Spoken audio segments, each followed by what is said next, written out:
ہم اوپر سے جتنا مرضی خوش ہو جائیں، خود کو جتنا مرضی مصروف کر لیں، جب تک روح مطمئن نہیں ہوگی سب خوشیاں بیکار ہیں۔ دعاؤں میں تاثیر آپ کی طلب سے آتی ہے اور تاخیر آپ کی بہتری کے لیے ہوتی ہے۔ ہو سکتا ہے جو ذمہ داریاں اور بوجھ آپ اٹھائے ہوئے ہیں، شاید اسی وجہ سے اللہ نے آپ کو بچایا ہوا ہو۔ ہمیشہ مثبت رہیں اور اللہ کا شکر ادا کرتے رہیں۔ تم وہاں سکون چاہتے ہو جہاں آدم کو سزا کے لیے بھیجا گیا تھا، اور تمہارا رب جس چیز کو تمہارے قریب کر دے تو اس میں حکمت تلاش کر، اور جس چیز کو دور کر دے اس پہ صبر کر۔ انسان کو اپنے اندر جھانکنا آ جائے تو وہ دوسروں کے احساسات کو سمجھنے کے قابل ہو جاتا ہے۔ کچھ پانے کے لیے کچھ کھونا بھی پڑتا ہے۔ محنت کیے بغیر کوئی چیز نہیں ملتی۔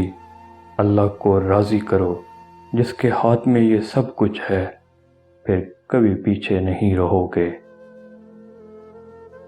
سوتے سوتے اللہ کا ذکر کرنے کی عادت ڈال لیں، کیا پتہ یہ عادت ابدی نیند سوتے سوتے بھی کام آ جائے۔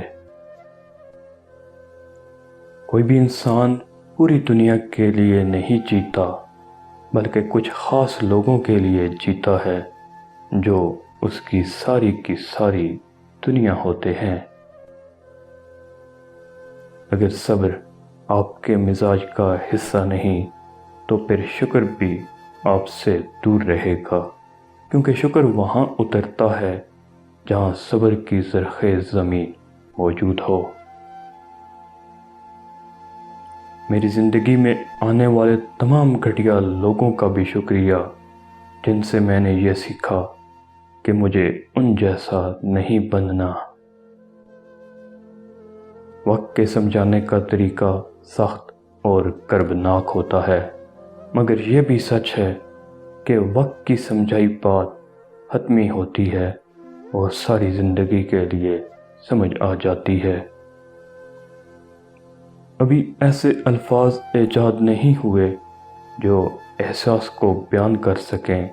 احساس کی دنیا الفاظ سے بہت آگے کی ہے۔ یہ صرف خالق اور مخلوق کا ہی رشتہ ہو سکتا ہے کہ مخلوق کہہ کر عبادت کرے اور خالق بے حساب عطا کرے۔